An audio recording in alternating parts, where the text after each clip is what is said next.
Hello and welcome to the final feedback loop for the New South Wales Post-Suicide Support Services Post-Implementation Co-Design. My name's Crystal and I've been one of the facilitators throughout this process. Before we move into the content, I'd like to acknowledge the traditional custodians of the land on which we live and work, recognise that this is unceded land and pay my respects to elders past, present and emerging. I'd also like to acknowledge those with a lived experience of suicide, those that we've lost to suicide, and the impact that suicide has on families and community. The post-implementation co-design seeks to confirm fidelity to the initial co-design outputs. It highlights what's working well as where there's opportunity to strengthen the model. Throughout this process, we've spoken to a number of different people. We've heard from a range of voices, starting with users of the service, the lived experience workers, the regional coordinators, Standby National and the management team, the consortium and the connection pathways, the connections in and out of the service. So today we're looking at the second feedback loop. We'll be talking about outputs from the combined session. The slides that I will read through will also be presented in the survey for those who prefer to read the slides. And for those who prefer to listen, I will read them out verbatim in this recording. So what we explored in the combined session, there were 4 focus areas: the engagement between Standby National and the local delivery teams, the referral, transition and ongoing coordinated care shared by Standby and JSS, out of hours service and support and what that might look like, and the service model that's unique to the New South Wales Post-Suicide Support Service. So starting with the engagement between Standby National and the local delivery teams. So the PSSS model is perceived as gold star standard, with Standby National seeking to expand on this model. It was identified that the model needs to incorporate the support team model that comes from the standard Standby model. And with the changing funding arrangements, this is already underway. There's a desire for the lived experience workforce to have more regular meetings and involvement in existing meetings with Standby National. And there's also a desire for more face-to-face opportunities to create a space for deeper collaboration, shared expertise, co-learning, and building the sense of connection and shared goals across the team. There's a need to consider and implement ways to elevate and equalise and integrate the voice and experience of lived experience workers and other roles that deliver work on the ground. There's a need to unify as one team. An updated and documented service model would help to better reflect and articulate the model being delivered in New South Wales. And this would also help to support future transition from PSSS as a separate service into Standby and to support the onboarding process for new staff.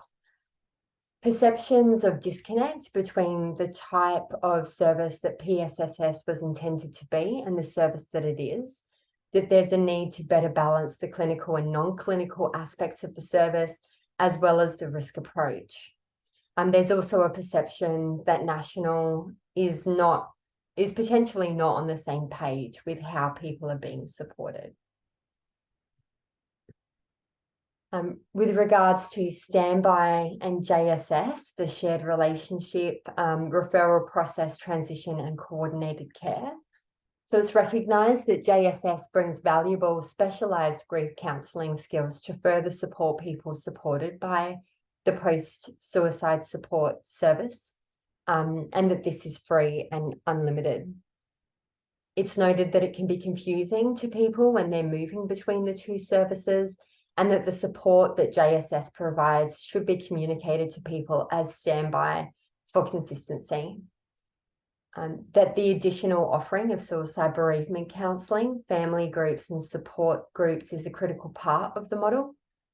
That referrals received by JSS from Standby are of a high quality, and that it would be beneficial for there to be a formal flow of communication between the two services particularly for status updates on those referrals. That there are opportunities for improvement around more formalised structures and processes between JSS and standby, that a more coordinated data sharing would enable better oversight of how people are accessing support, that there's a lack of a centralized data point which prevents both sides from being able to access that shared data. This is something that's currently being explored, and it could be as simple as a document shared within SharePoint in the interim. Looking at exploring opportunities for JSS and standby to co-facilitate workshops and provide education across community. There has been some feedback from service users that engaging with a faith-based service isn't suited to everyone. And the bilateral agreements have been identified to include the suicide counselling aspect of this service, and that this brings an opportunity to design what the ideal model might look like. So the out-of-hours service and support and what that might look like. So starting with the 24/7 phone line, there's a need to better understand and for there to be clarity around what the 24/7 component of the service offers. And we acknowledge that there has been recent changes and conversations to this that are occurring within standby at the moment. PSSS staff have sought information that they can provide to people to manage the expectations about what is available out of hours. The current perception of that 24/7 phone line is that it's an intake line, but there is a strong desire for this phone line to have the capability of providing support to those bereaved and impacted, and that this would also provide more opportunity for flexibility. Communication protocols for timely notifications occur through that phone line, and it relies on that phone line for that to happen. There's also a perception that the expectation of the service being 24/7 places pressure on already stretched staff within the service. So flexible support, which is out of hours support to those who access the service. So when the phone line receives a notification of suicide, it comes through at all hours and at all times. So an example would be that if a notification comes in on a Friday evening, that the support actually won't begin then until Monday at the earliest, and there's a strong feeling that this response time is too slow. Offering support during traditional business hours doesn't meet everyone's needs, and that there is a need for flexibility across weekends and evenings to provide that support. And also a need for broader conversations around defining and clarifying this component further. So the opportunity for people to shape what out-of-hours support ideally looks like. So with regards to the service model, we've broken this down into a number of things, starting with service experience for users. So there's a desire to provide stronger clarity around what the service is and defined as, and the provision of easy coordinated access to that support. Clarity on what the lived experience worker role is and the support that they provide, being really clear that the role is not one of a counsellor. To identify and define the touch points for ongoing reminders, ensuring that people know that support is still available. This can sometimes be lost in grief, and for us not to assume that the person has disengaged from support if they're not actively reaching out. Working towards a genuine peer matching approach and consistency in that support, so having the same lived experience worker throughout their journey with the service.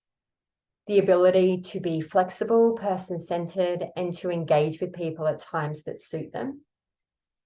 And to start to look at the 1300 phone line, that during working hours, it is diverted through to coordinators' lines, and they're not always able to answer the phone. And when they can, there's not always the time and space to provide the support that's needed in that moment.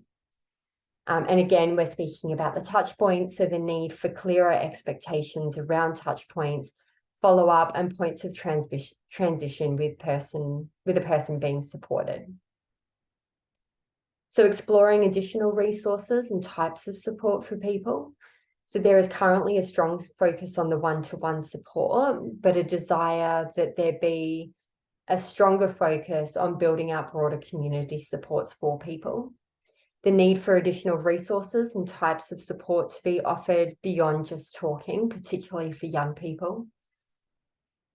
Recognizing that lived experience support is all individual, there is significant opportunity and interest in facilitating informal support groups for sustainability within the community. A need for a dedicated role to be delivering workshops and education, building awareness across communities about prevention and postvention, and the need for existing resources to be translated into more languages and tailored to be more culturally appropriate for communities. Addressing the capacity constraints of existing staff. So the expectation of coordinators providing ongoing support for people can lead to work being reactive, taking the focus away from the promotion and coordination aspect of that role. It can be challenging for lived experience workers to meet the support needs of community, and that there is a need for a casual lived experience workforce to provide that additional support. Being able to support people through a paired or teamed approach with debriefing, shared learning, and the practical aspects of travel, for example, would be ideal to support workers through their day. Support sessions tend to be bigger with more people attending, and it requires more staff and support within that session. Staff have expressed feeling overworked and exhausted, and this flows on to local teams needing to be resourced to the size of the region and the demand of the work. There's also been some uncertainty around how a support team model would work and how that might address some current pain points. And workforce development, so opportunities for lived experience workers to connect and share experience through a community of practice. The onboarding and induction of new staff being specific to the PSSS model rather than to the standby standard model. Having opportunities to connect with the wider team and reducing the feeling of isolation within roles. Defining and implementing a meaningful and sustainable debriefing process through group sessions, one-on-one session and external sessions, and not just for lived experience workers, but across all roles. Team members have expressed a desire to engage in further training around trauma-informed, domestic violence, cultural competency, and other practical skills to support them in their roles. A need to have a stronger and more formal focus on self-care for role sustainability, and potentially the development of a senior lived experience role to provide mentoring and to provide internal support that comes from a place of understanding and experience. So in the email that you've received, there will be a survey, and within that survey, we're asking you to consider the information that's come through, add anything further that you feel needs to be in there, seek clarification on anything that's unclear or provide clarification, and to look at more broadly where there are opportunities for improvement that you feel should be prioritised. So the next steps, the final steps in this process, this survey will close on the 28th of October, and I strongly encourage everyone to take this opportunity to provide their feedback. And the final report will be a summary of all the outputs to come through this process and next steps and considerations for the service. So thank you for taking the time to watch this recording and to respond to the survey. And we will be speaking with you soon. Thank you and take care.